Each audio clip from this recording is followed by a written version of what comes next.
بسم اللہ الرحمن الرحیم بسم اللہ الرحمن الرحیم والشاة فی الفلاة التي يخاف عليها فيها من السباع تؤخذ لأنها لا تمنع من صغیر السباع۔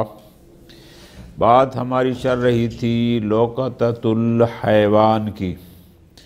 کل گزارش کی تھی کہ اگر حیوان بڑا ہو جو اپنے تحفظ جانوروں جنگلی درندوں سے کر سکتا ہے اور وہاں ایسی جگہ پر ہے کہ جہاں گھاس بھی ہے پانی بھی ہے، لا تؤخذ، اس کو پکڑنے کی کسی کو اجازت نہیں ہے۔ ٹھیک ہو گیا؟ آج آ جاتے ہیں تھوڑا سا اس سے نیچے کہ اگر جانور گھوڑے کی قسم کا نہ ہو، اونٹ گھوڑا جو بڑے جانور ہیں، اگر وہ جانور بکری ہے مثلا، ہے بھی فلات بیابان میں، بکری اپنی حفاظت نہیں کر سکتی، اس پر بھیڑیا وہ بھی بکری جتنا ہوتا ہے حملہ کرے تو بھی اس کو وہ پکڑ لیتا ہے۔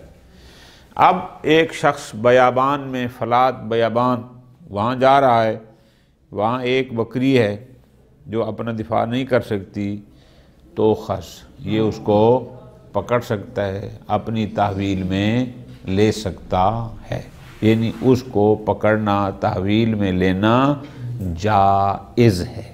ٹھیک ہو گیا؟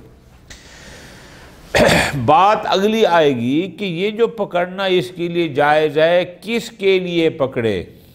آیا اس نیت سے کہ میں اس کو اس کے مالک تک پہنچاؤں گا، چلو ثواب کا کام ہے، کار خیر ہے، یا اس نیت سے کہ یہ میری اپنی ملکیت ہوگی، قصد تملک کے ساتھ پکڑے۔ موضوع سمجھ آ گیا؟ اصل پکڑنے میں، قبض میں لینے میں جائز ہے، وہ تو ہو گیا۔ کیوں؟ اس لیے کہ نہ پکڑے تو درندے اس کو کھا جائیں گے۔ بات اس سے اگلی ہے کہ وہ جب اس کو اخذ کرے گا کس کے لیے کرے گا۔ نکتہ سمجھ آ رہا ہے؟ اب غور کرو۔ وَالشَّاةُ فِي الْفَلَاةِ، اگر کوئی بکری کسی بیابان میں ہو، الَّتِي يُخَافُ عَلَيْهَا فِيهَا مِنَ السِّبَاعِ، کہ جس میں اس پر خطرہ ہے کہ یہاں یہ درندے اس کو کھا جائیں گے، بیابان ہے، کوئی بچانے والا نہیں، درندے کھا جائیں گے، تو خازو جوازن، لفظی معنی پکڑا جائے گا، مراد کیا؟ یعنی اس کو پکڑنا، قبضے میں لینا جائز ہے، کوئی حرج نہیں ہے، پکڑ لے۔ کیوں؟ لِأَنَّهَا لَا تَمْنَعُ مِنْ صَغِيرِ السِّبَاعِ، اس لیے کہ یہ بکری کوئی اتنا بڑا جانور نہیں ہے کہ جو ان درندوں سے، بڑے درندے چلو دور کی بات ہے، چھوٹے درندوں سے بھی اپنے آپ کی حفاظت نہیں کر سکتی۔ بس فَاحِيَا كَالطَّالِفَةِ، تو وہاں اس بیابان میں اس کو چھوڑ دینا ایسا ہے جیسا کہ اس کو درندوں کے پیش کرنا، اور وہ تلف ہونے والی ہے، بمنزلے تلف ہونے کے۔ لہذا تو خذو جوازن، ترجمہ کریں گے گویا اس کو پکڑنا، قبضے میں لینا جائز ہے۔ ٹھیک؟ لِقَوْلِهِ صلی اللہ علیہ وآلہ وسلم، چونکہ حدیث مبارک ہمارے پاس موجود ہے، فرمایا ہیجا، کہ یہ شاۃ لکا، یا تیری ہے، او لأخیکا، یا تیرے مومن بھائی کی ہے، او للذئب، یا پھر بھیڑیا کی ہے۔ یہی ہے نا جی، یعنی یا مومن بھائی تک پہنچائے گا، یا تیرے پاس ہوگا، یا بھیڑیا۔ اب بھیڑیے سے بچانے کے لیے بہتر نہیں کہ یا اپنے پاس رکھے یا اس کو۔ ٹھیک؟ توجہ کے ساتھ آگا۔ اب ہم نے کہا بیابان میں ایک بکری تھی، شرعاً پکڑنا جائز۔ وَحِينَئِذٍ، حِينَئِذٍ سے مراد کیا؟ کہ جب اس بکری کو قبضے میں لینا، پکڑنا، اس کا لوقطہ کرنا ہو گیا جائز، يَتَمَلَّكُهَا إِنْ شَاءَ، یعنی اگر یہ چاہے تو اس کو اپنی ملکیت میں لے سکتا ہے۔ ٹھیک ہے جی؟ یعنی اس کو پکڑے اس لیے کہ اب یہ میری ملکیت ہے۔ ٹھیک ہو گیا؟ اب مسئلہ آئے گا آگے کہ اگر یہ اس کو اپنی ملکیت میں لے لیتا ہے، بعد میں مالک آ گیا کہ یہ بکری تو میری ہے،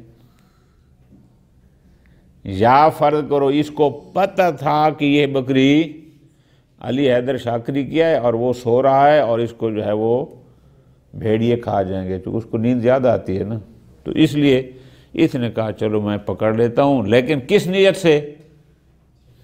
اب یہ میری اپنی ہوگی، اس کو اب آیا یہ اس کا ضامن ہے یا ضامن نہیں، سوال ذہن میں بیٹھ گیا۔ فرماتے ہیں وَفِي الزِّمَانِ لِمَالِكِهَا، جب اس نے بکری پکڑ لی، آیا یہ اس بکری کا وہ حقیقی مالک جس کی تھی، آیا اس کے لیے یہ بندہ ضامن ہے علی تقدیر ظہوری، کہ اگر بعد میں ظاہر ہو گیا، پتہ چل گیا کہ اس کا مالک تو فلاں تھا، او کون ہی معلوماً، یا اس کو پہلے سے ہی پتہ تھا کہ یہ بکری کس کی ہے، وفی الزمان، یہ آگے آ رہی ہے وجہن، اس کو اس کا ضامن ہونا چاہیے۔ جازم بہ المصنف فی الدروس، شہید اول نے دروس میں قاطعیت کے ساتھ فتویٰ دیا ہے کہ یہ اس کا ضامن کیا ہوتا ہے؟ وہی پرانی باتیں، اگر عین موجود ہوگی تو عین واپس کرے گا، نہیں ہوگی تو پھر اس کیمی ہے تو قیمت مثلیت الی آخری۔ اور پھر روایت ہے امام محمد باقر علیہ السلام سے، امام نے فرمایا اذا جاء طالبہ، کہ اگر اس کا طالب اور جس کا مال تھا اگر وہ آ گیا، ردہ الیہ، تو یہ اس کا مال اس کو پلٹا دے، یہ حدیث بھی آ گئی۔ خوب، وَمَتَا ضَامِنَا عَيْنَهَا، پس اگر یہ عین کا ضامن ہے تو ضامنہ قیمتہا، پھر عین نہ رہے گی تو اس کی قیمت کا بھی ضامن ہے۔ خوب، سوال مقدر، اگلا جواب۔ سوال مقدر یہ ہے جان، ادھر آپ کہہ رہے ہیں کہ اس کے لیے اس بکری کا اخذ جائز ہے، نقطہ سمجھ آ رہے ہیں نا؟ آگے کہہ رہے ہیں کہ یہ پھر اس کا ضامن بھی ہے۔ فرماتے ہیں کوئی حل، ہم نے واجب تو نہیں کہا، ہم نے کہا ہے جائز ہے۔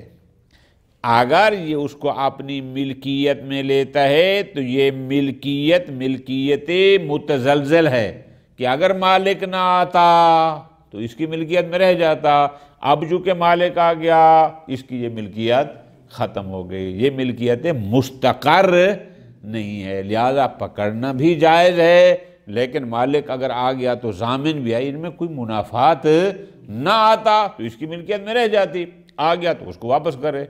فرماتے ہیں وَلَا يُنَافِي ذَلِكَ، یہ جو ہم نے کہا ہے کہ یہ ضامن ہے وہ حقیقی مالک کے لیے، یہ اس کی منافات نہیں، کس سے؟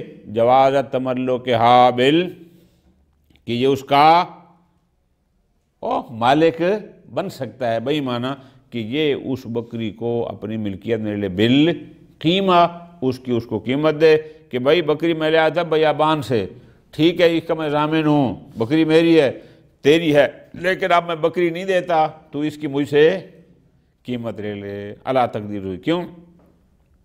جو پہلے ہم نے اس کو ملکیت دی تھی یا تملکہ کہا تھا، وہ ملکیت متزلزل ہے، اس کو قیمت دے دے، بکری خود رکھ لے، کوئی حرج نہیں۔ وَوَجْهُ الْعَدَمِ، جو حضرات کہتے ہیں کہ نہیں جی نہیں، جب اس کو اخذ کرنا، قبضے میں لینا، پکڑنا جائز ہے تو پھر یہ اس کا ضامن بھی کوئی ضمان نہیں ہے۔ کیوں؟ فرماتے ہیں اس لیے عموم صحیحت ابن سنان، صحیح ابن سنان کون سی تھی آقا جان؟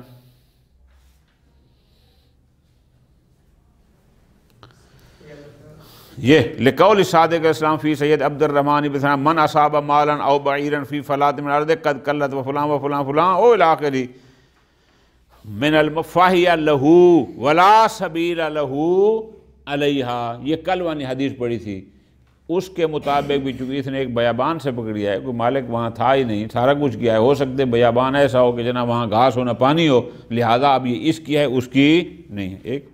اور دوسرا جو ابھی حدیث ہم نے پڑھی، پیغمبر نے فرمایا یا یہ تیری ہے یا تیرے مومن بھائی کی ہے یا زیب کی ہے، مومن بھائی کی تو نہیں تھی، اس لیے کہ وہ تو بیابان میں تھی، وہ جہاں پر کچھ بھی بیابان، ہم فرض کرتے ہیں فلات ایسی جگہ تھی کہ جہاں پر نہ گھاس تھا نہ پانی تھا، یا ایک چیز تھی ایک نہیں تھی، ہم نے کہا پس فَإِنَّ الْمُتَبَادَرْ مِنْهُ، اب اسے تبادر کیا لگتا ہے کہ عدم الزمان، کہ یہ پکڑنے والا اب اس کا ضامن نہیں ہے، مطلقہ کا ترجمہ یوں کریں گے، چاہے اس کا حقیقی مالک اس سے طلب کرے چاہے نہ کرے، ٹھیک ہے جی، کوئی زمان اس پر نہیں ہے۔ لیکن پھر شہید ثانی ڈر جاتے ہیں، فرماتے ہیں وَلَا رَيْبَ أَنَّ الزَّمَانَ، لیکن احتیاط یہ ہے کہ ضامن آخر ہے تو کسی کی بکری، مالک بھی اس کا آ گیا، اس نے مطالبہ بھی کر لیا، تو احتیاط کا تقاضا یہ ہے کہ یہ اس کا ضامن ہے، ٹھیک ہو گیا، ختم۔ اب ہم نے کہا جی ایک بندہ فلات بیابان سے بکری پکڑ سکتا ہے، اس کے لیے جائز ہے، اور آگے ہم نے کہا یا تملک ہوا انشاء، اگر وہ چاہے تو اس کا مالک بن سکتا ہے۔ اگلی سطر اس سے مربوط ہے، حال یتوقف تملکها علی التعریف، توجہ میری جان، مالک بن سکتا ہے، دو راستے ہیں، ایک یہ ہے، یہ کہتا ہے میں پورا سال اس بکری کے اعلان کرواؤں گا جگہ جگہ پر، اگر کوئی نہ ملا تو پھر میں اس کو اپنی، یعنی یہ قصد ہے تو مالک بنے گا، یا نہیں اس کا اصلاً اعلان کرانے کا کسی کو بتانے کا پروگرام ہی نہیں ہے کہ بس اب میں نے بیابان سے پکڑی ہے، صحرا سے پکڑی ہے، لہٰذا اب یہ میری ہے، میں اعلان شلان نہیں کراؤں گا۔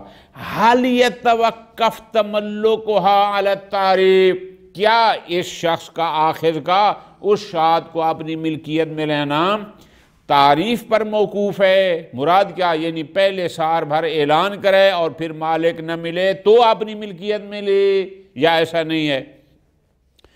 قیلا نام، بعض کہتے ہیں بالکل یہ موقوف علی تعریف ہے، پہلے اس کے سال بھر اعلان کرے، اگر مالک نہ آیا تو پھر یہ اس کو اپنی ملکیت میں لے گا، کیوں؟ لأنہا مال، چونکہ یہ شاد بھی مال ہے، اور مال کا حکم یہی ہوتا ہے کہ سال بھر اس کے اعلان کرنے ہوتے ہیں جو غیر حیوان ذکر اموال جو ہیں، ٹھیک۔ لیکن آگے فرماتے ہیں الاقوی الادام، میرے نزدیک اقوی یہ ہے کہ نہ، اس شاد کا یہ جو اپنا مال بنا رہا ہے، اپنی ملکیت میں رہا ہے، یہ موقوف علی التعریف نہیں ہے، کیوں؟ لما تقدمہ، ایک تو ہی صحیح ہے سنان، جیسے مولانا نے کہا کہ لا سبیل لہ، اب اس کا اس مال پر کوئی حق نہیں ہے۔ خوب، یہ ختم ہوگی بات، ٹھیک ہو گیا، اب یہ بات ختم کہ میرے لیے اقوی یہ ہے کہ اس کا اپنی ملکیت میں لینا تملک موقوف علی التعریف نہیں ہے، یہ بات ختم۔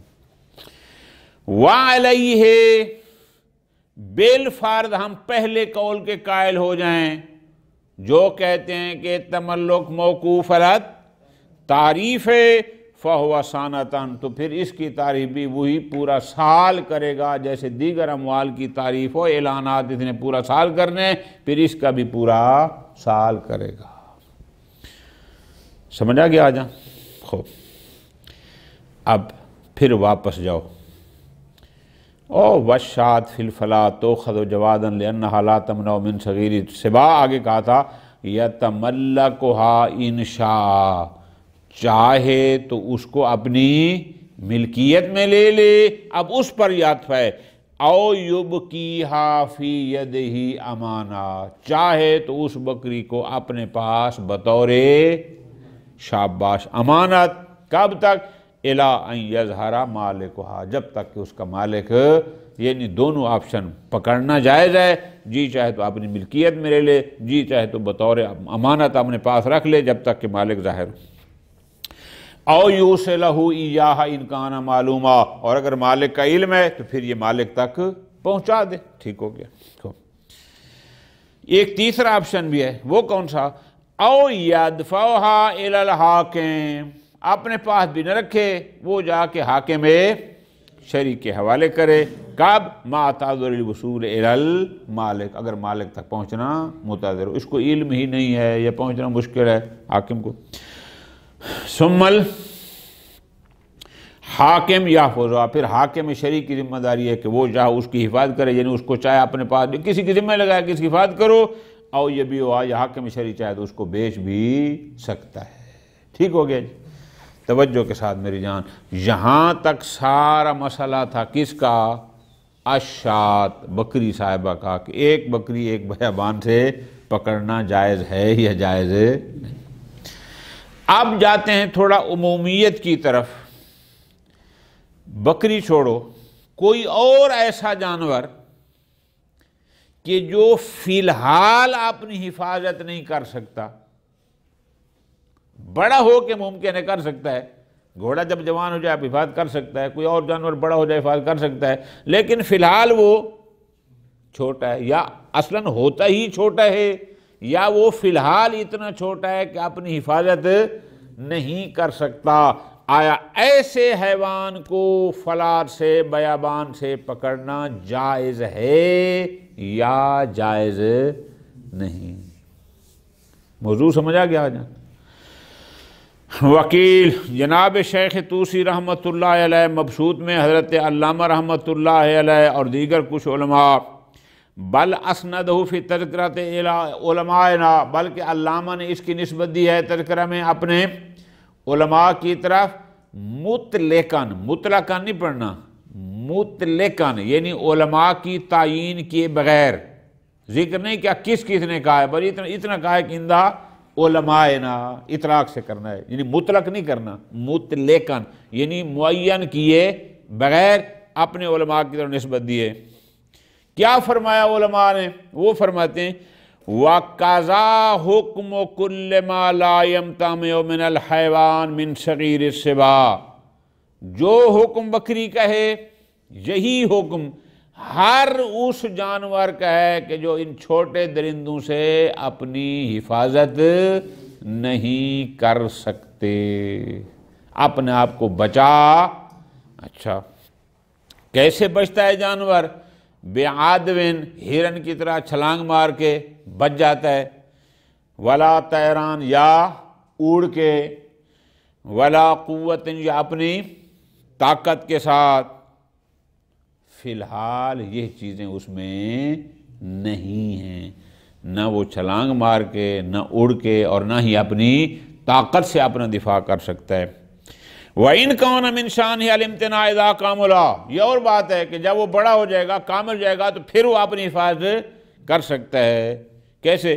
كَالصَّغِيرِ الْإِبِلِ، جیسے اونٹ کا بھی بچہ ہے، گھوڑے کا بھی بچہ ہے، گائے بھینس کا بھی بچہ ہے چھوٹا، کہ فی الحال وہ اپنی حفاظت نہیں کر سکتا. تو فلاں عالم نے کہا ہے کہ اس کا حکم بھی شات والا ہے. کیا مطلب؟ اگر بیابان میں کوئی ایسا مل جائے تو اس کو اخذ کرنا جائز ہے. ناسبہ المصنف الی الکیل، شہید اول نے کیلا کے ساتھ اس کو تعبیر کیوں فرمایا؟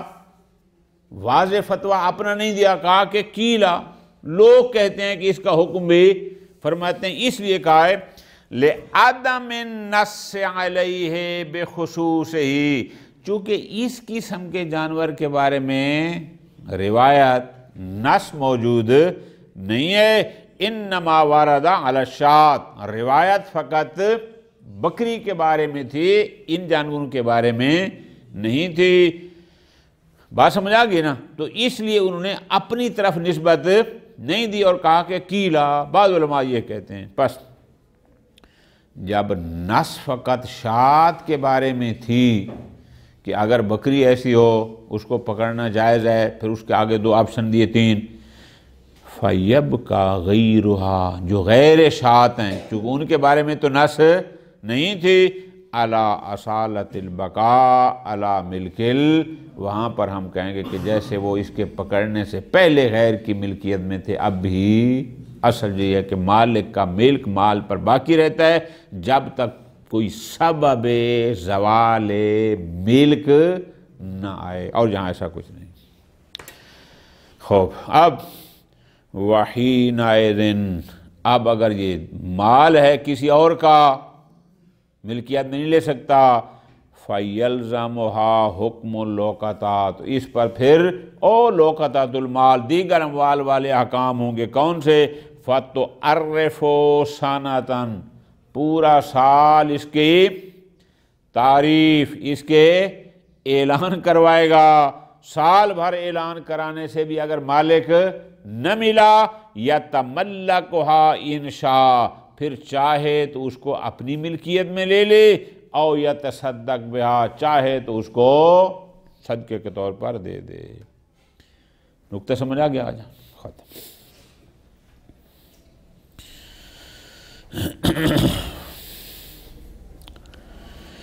آگے فرماتے ہیں لیکن، اب تھوڑی سی اور غور کرنا ہے۔ اس لیکن سے کیا بتاتے ہیں کہ لگتا ہے کہ جو شیخ طوسی کا نظریہ تھا نا کہ ہر وہ جانور جو اپنا دفاع نہیں کر سکتا اس کا حکم بکری والا ہے، یہ جو حدیث پیغمبر ہے نا کہ ہے یا لکا اول اخیکا اول زیب، تو یہ صرف بکری کی بات تو نہیں ہے نا، وہ چاہے گھوڑے کا بچہ ہو، چاہے اونٹ کا بچہ ہو، چاہے گائے کا بچہ ہو، تو وہ بھی تجھے ہی تین ہے، یا تیرا ہے یا تیرے مومن بھائی کا ہے یا لزیب ہے۔ فرماتے ہیں لیکن فی قولہ صلی اللہ علیہ وآلہ وسلم، جو فرمان ہم نے ابھی پڑھا ہے کہ ہی لکا اول اخیکا اول لزیب ایماء الیہ، اس کا اشارہ بھی شیخ طوسی والے نظریے کی طرف ہے کہ اس کا مطلب ہے ان کا حکم بھی وہی بکری والا ہونا چاہیے۔ کیوں؟ حیث انہا لا تمتنع من السباع، اس لیے کہ یہ بھی تو درندوں سے اپنی حفاظت نہیں کر سکتے۔ خوب آگے فرماتے ہیں وَلَوْ أَمْكَنَ امْتِنَاعُهَا، لیکن اگر جانور ایسا ہے کہ جو اپنی حفاظت خود کر سکتا ہے، بے چھوٹا بھی کیوں نہ ہو، کیسے؟ بِالْعَدْوِ، عدو ہوتا ہے چھلانگ لگانا، کاذبا جیسے ہرن ہوتے ہیں، او تیز دوڑنا چھلانگ لگا کے، او الطیران یا اڑ کر، اگر ایسا ہے لم یجوز اخذھا مطلقا، پھر فرماتے ہیں اس کا پکڑنا اصلاً جائز نہیں ہے۔ بات سمجھ آئی نا جی؟ اب چاہے اس کا قصد یہ ہو کہ میں اس کے اعلان کروں گا، یا ایسا اعلان کا قصد نہ ہو تملک کا، نہ، اس کو پکڑنا ہی جائز نہیں ہے۔ ہاں الا ان یخاف ضیاؤھا، مگر یہ کہ اگر اس کو یہ خوف ہے کہ اگر میں نے نہ پکڑا تو یہ یعنی مالک کا نقصان ہو جائے گا، فالاقرب الجواز، پھر پکڑنا جائز ہے، لیکن بنیت الحفظ للمالک، نہ کہ بنیت تملک، وہ جائز نہیں۔ ٹھیک ہو گیا؟ وقیل، ایک تیسرا نظریہ بھی ہے، وہ کہتے ہیں بجواز اخذ ضالۃ مطلقہ، کسی بھی گمشدہ جانور کو، کسی بھی حیوان کو، چاہے وہ اپنا دفاع کر سکتا ہے چاہے نہیں کر سکتا، چاہے وہاں گھاس پانی ہے چاہے نہیں ہے، اس کو پکڑنا جائز ہے، بہذہ النیت، یعنی بنیت الحفظ للمالک، اگر ایسا ہے۔ شہید ثانی فرماتے ہیں وَهُوَ حَسَنٌ، کیوں؟ لما فیہ من الاعانت، و چونکہ یہ تعاونوا علی البر والتقوی کا مصداق بن جائے گا کہ ایک نیکی پر ایک مومن کے ساتھ آپ تعاون کر رہے ہیں۔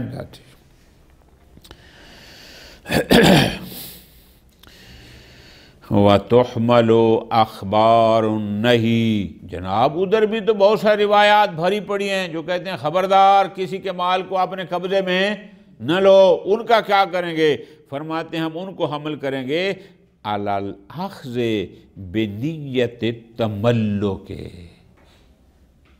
کہ روایات میں جن میں نہیں ہے خبردار کسی کا مال نہ اٹھاؤ، وہ ہے کہ بے قصد تملک نہ اٹھاؤ، بے قصد الحفظ للمالک میں کوئی حرج، ان کو عمل کریں گے۔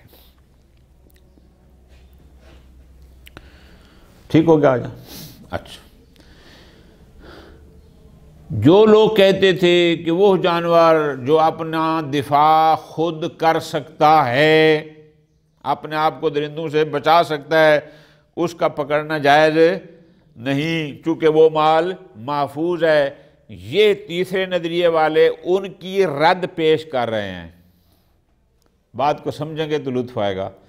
آپ کہتے ہیں جی اس گھوڑے کو نہ پکڑو، کیوں؟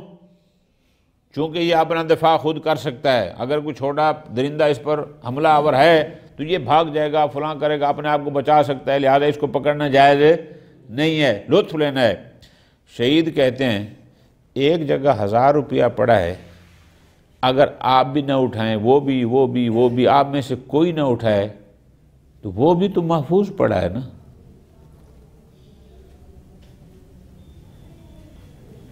نہیں سمجھ آئی بات کی؟ آپ جا رہے ہیں، راستے میں پڑا ہے 1000 روپیہ، ٹھیک ہے جی، اگر آپ میں سے کوئی بندہ بھی اس کو نہ اٹھائے تو وہیں کا وہیں پڑا رہے گا یا نہیں پڑا رہے گا؟ بات سمجھ آ رہی ہے؟ پھر اس کو بھی بنیت حفظ للمالک اٹھانا جائز، ٹھیک ہو گیا جی۔ آپ جو علت بیان کر رہے ہیں کہ جو جانور اپنی حفاظت خود کر سکتا ہے اس کو نہ پکڑو، اس لیے کہ وہ اپنے حفاظت کر سکتا ہے، تو پھر تمام اموال میں پھر اصلا یہ درست نہیں ہونا چاہیے، چونکہ جو چیز جہاں پڑی ہے بس وہ پڑی ہے، وہ محفوظ ہے۔ ذرا غور کرو، والتعلیل، یہ علت بیان کرنا عدم جواز کے لیے، کیا کہ بے کونہا محفوظۃ بنفسہا، کہ وہ ضالہ کو پکڑنا اس لیے جائز نہیں ہے کہ جو اپنا انتفاع کر سکتا ہے، کیوں؟ اس لیے کہ وہ چھوٹے درندوں سے اپنے آپ کو بچا سکتا ہے، وہ محفوظ ہے۔ غیر کافٍ فی المنع، منع الاخذ کے لیے یہ دلیل کافی نہیں ہے، چونکہ وہ اپنی حفاظت کر سکتے ہیں لہذا ان کو پکڑنا جائز کیوں؟ فرماتے ہیں اس لیے لأن الاسمان کذالک، اسمان ویسے جمع ہوتی ہے سمن کی، یہاں مراد ہے اموال، کہ ان حیوان کے علاوہ جو دیگر اموال ہیں پھر وہ بھی تو اسی طرح ہیں، بذات ہی جو جہاں گرا ہے اگر وہیں پڑا رہے تو وہ بھی اپنی جگہ پر محفوظ ہے۔ حیث کانت مع جواز التقاطھا بنیت، جبکہ آپ اس کو اٹھاتے ہیں اس قصد سے کہ میں اس کا اعلان کروں گا، پھر وہ بھی جائز نہیں ہونا چاہیے، حالانکہ جائز ہے۔ پس وَإِنْ فَارَقَتْ بَعْضَ ذَلِكَ، پس ہمارے نزدیک دیگر اموال میں اور ضالہ حیوان میں دونوں کو پکڑنا جائز ہے، لیکن دیگر اموال میں کیا ہوتا ہے کہ سال بھر اعلان کرنے ہوتے ہیں، پھر اعلان کرنے کے بعد آپ کے پاس آپشن ہے اپنی ملکیت میں لو یا صدقہ دو، لیکن جو ضالہ ہے آپ اس کو بقصد تملک بھی پکڑ سکتے ہیں، البتہ بعد کے نزدیک پھر آپ اس قیمت کے یا فلاں کے ضامن ہوں گے۔ وصلی اللہ علی محمد وعلیہ